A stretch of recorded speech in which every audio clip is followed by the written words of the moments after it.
کیا مزاروں پہ جانا حرام ہے؟ ایسا کیوں کہہ رہا ہوں میں؟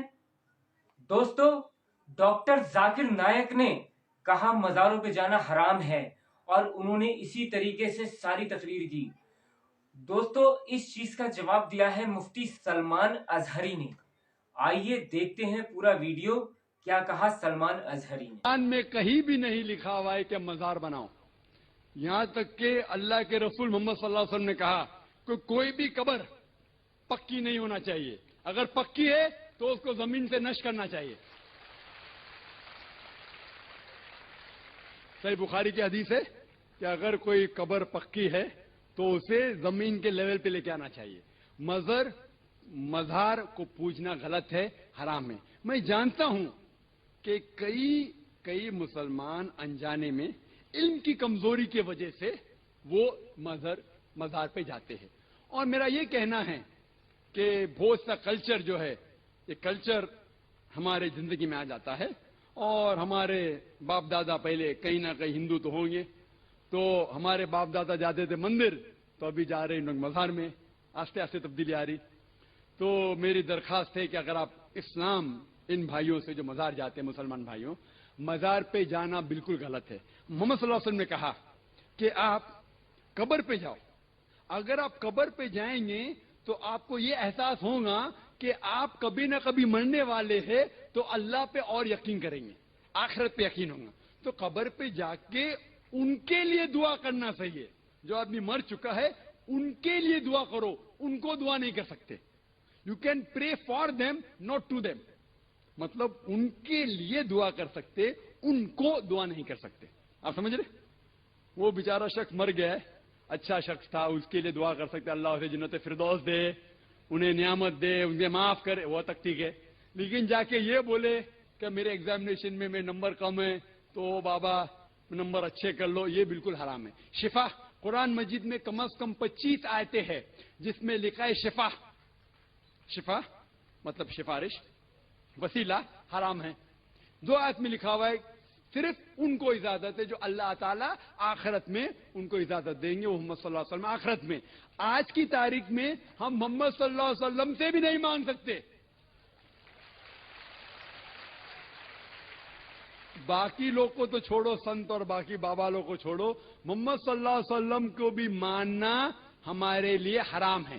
جو شخص مر چکا ہے ہم انہیں عزت کرتے ہیں، محمد صلی اللہ علیہ وسلم سے محبت کرتے ہیں، ان سے پیار کرتے ہیں، لیکن ان کی پوجا نہیں کرتے، ان کی عبادت نہیں کرتے۔ عبادت صرف اللہ کی ہے۔ 2 چیزیں ہو گئی ہیں، حضور صلی اللہ تعالی علیہ وسلم کی بشریت اور حضور پاک صلی اللہ تعالی علیہ وسلم کی وفات کے بعد حیات، اس کو کہتے ہیں حیات النبی۔ اس مسئلے میں ہمارا اور کچھ دوسرے لوگوں کا اختلاف تو ہے ہی، لیکن جماعت دیوبند میں بھی 2 فرقے ہیں اس مسئلے کو لے کر، حیاتی اور مماتی۔ شاید یہاں لوگوں کو معلوم نہ ہو، بعض حضور صلی اللہ تعالی علیہ وسلم کی حیات کے قائل ہیں اور بعض حضور کو مردہ تصور کرتے ہیں۔ بہرحال یہ فرقے بنے دنیا میں، لیکن قرآن کیا کہتا ہے؟ رسول کریم صلی اللہ تعالی علیہ وسلم کے متعلق قرآن کیا کہتا ہے؟ یہ ساری باتیں ہمیں غور سے سننے کی ضرورت ہے۔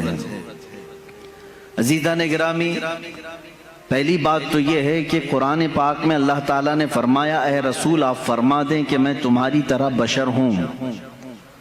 تو لوگ اس آیت کو دلیل بنا کر کے کہتے ہیں جب رسول خود کہہ رہے ہیں میں تمہاری طرح بشر ہوں، تو رسول کو اگر ہم کہیں ہماری طرح وہ بشر ہیں تو اس میں کیا مذائقہ ہے؟ میرے عزیزو، بہت بڑا مذائقہ ہے۔ بادشاہ اگر عجز و انکساری میں کہہ دے کہ میں قوم کا خادم ہوں تو آپ اس کو خادم کہہ کر نہیں پکار سکتے۔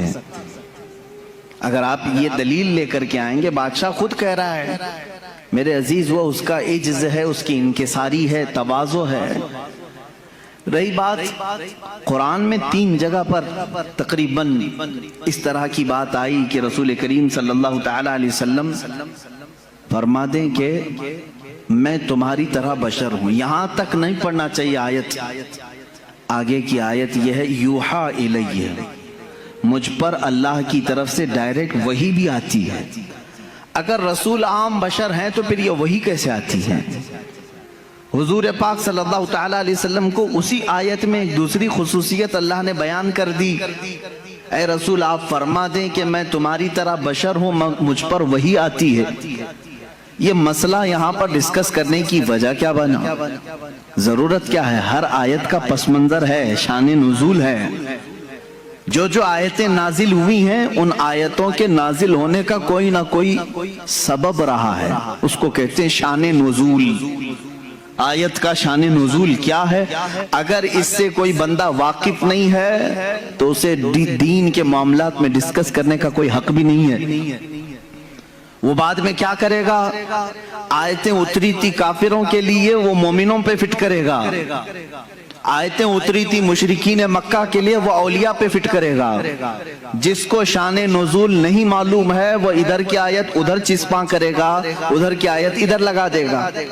شان نزول قرآن کا ایک علم ہے، تفسیر قرآن کا ایک علم ہے، اور اس پر باضابطہ مفسرین نے کتابیں لکھی ہیں، پوری کتابیں ہیں کہ کون کون سی آیت کس موقع پہ نازل ہوئی، واقعہ کیا چل رہا تھا۔ اسی طرح میں آپ کو یہ بھی بتا دوں کہ یہاں پر اللہ کے رسول صلی اللہ تعالیٰ علیہ وسلم کو بشر کہنے کا حکم ہوا۔ آپ فرما دیں لوگوں سے کہ میں بھی بشر ہوں۔ بشر کا مطلب ہوتا ہے انسان، میں بھی بشر ہوں، آپ بھی بشر ہیں، حضور صلی اللہ تعالیٰ علیہ وسلم بھی بشر ہیں۔ لیکن اس میں کچھ لوگ دھوکہ کھا گئے، رسول کو کہنے کا حکم ہوا ہے وہ بھی بشر ہیں تو ہم بھی کہیں گے رسول ہماری طرح بشر ہیں۔ میرے عزیز، تجھے یہ پوری تفصیل سمجھنی ہوگی کہ اللہ نے کیوں فرمایا رسول کو اپنی طرح بشر، رسول کو کیوں حکم ہوا کہ آپ کہہ دیں بشر ہیں۔ وجہ یہ تھی کہ اس زمانے میں دو قومیں تو بگڑی تھیں، ایک یہودی اور دوسرے عیسائی۔ ان کے پاس اللہ کی کتابیں تھیں، اللہ کی کتابیں تھیں۔ یہودیوں کے پاس تورات بھی تھی، انجیل بھی تھی، عیسائیوں کے پاس انجیل تھی، نبی بھی آئے ان کے پاس۔ لیکن یہ قومیں کیسے بگڑی؟ اپنے اپنے زمانے کے نبیوں میں جب انہوں نے حیرت انگیز معجزات دیکھے تو غلو کر گئے۔ غلو کا مطلب ہوتا ہے اوور کر دینا کسی کے مرتبے کو بڑھا کر کے۔ حضرت عزیر علیہ السلام ایک نبی ہیں، اللہ نے ان پر نیند طاری کر دی، وہ 100 سال تک سوتے رہے۔ قرآن پاک میں اللہ نے اس کا تذکرہ بیان فرمایا ہے 3 پارے میں، سورہ بقرہ ہی میں ہے۔ 100 سال تک ایک ہی مقام پر سوتے رہے، پھر 100 سال کے بعد مولا نے دوبارہ انہیں اٹھایا اور وہ اپنی قوم کے پاس آئے۔ ان کے بچے ان سے بڑی عمر کے ہو چکے تھے، یہ غالباً 33 یا 35 سال کی عمر میں گئے تھے۔ واپس جب اٹھائے گئے 100 سال کے بعد تو ان کی جو عمر تھی وہی تھی، لیکن جو قوم کی عمر تھی وہ 100 سال آگے جا چکی تھی۔ اب اس معجزے کو دیکھ کر کے کئی لوگ ششدر رہ گئے، کیا کوئی 100 سال کے بعد دوبارہ اٹھ سکتا ہے؟ کوئی موت کے بعد دوبارہ آ سکتا ہے؟ تو ان لوگوں نے کیا کہنا شروع کیا، ایسا حیرت انگیز کام ہم نے آج تک دیکھا نہیں تھا۔ اگر عزیر کے ساتھ ایسا ہوتا ہے تو یہ اللہ کا بیٹا ضرور ہوگا۔ وقالت الیہود عزیر ابن اللہ، تو یہودیوں نے کہا عزیر اللہ کا بیٹا ہے، تو انہوں نے کہاں تک بڑھا دیا؟ اللہ کا بیٹا کہہ دیا۔ اب ادھر آئیں عیسیٰ علیہ السلام۔ عیسیٰ علیہ السلام دنیا میں وہ تنہا شخص ہیں جو بغیر باپ کے پیدا کیے گئے۔ آدم علیہ السلام کے بعد، آدم علیہ السلام کو تو اللہ تعالیٰ نے بغیر باپ بغیر ماں کے پیدا کیا، لیکن عیسیٰ علیہ السلام صرف اور صرف حضرت بی بی مریم سے پیدا کیے گئے، اور حضرت مریم کو کسی نے چھوا تک نہیں، وہ اتنی پاکیزہ تھی۔ جبرائیل امین علیہ السلام نے پھونک ماری اور وہ حاملہ ہو گئی، اس حمل سے حضرت عیسیٰ علیہ السلام پیدا ہوئے، اور عیسیٰ علیہ السلام کا لقب بھی ہے روح اللہ۔ اب عیسیٰ علیہ السلام کے کچھ معجزے بھی تھے، وہ مٹی کے پرند بناتے تھے، مٹی کے کیچڑ اس میں پھونک مارتے تو پرندے زندہ ہو کر اڑتے تھے، یہ قرآن پاک میں ہے۔ جب عیسائیوں نے یہ تمام حیرت انگیز معاملات دیکھے نبی سے تو کہہ بیٹھے عیسیٰ اللہ کا بیٹا ہے۔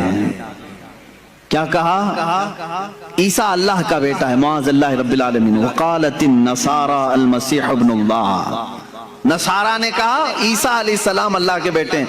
پتہ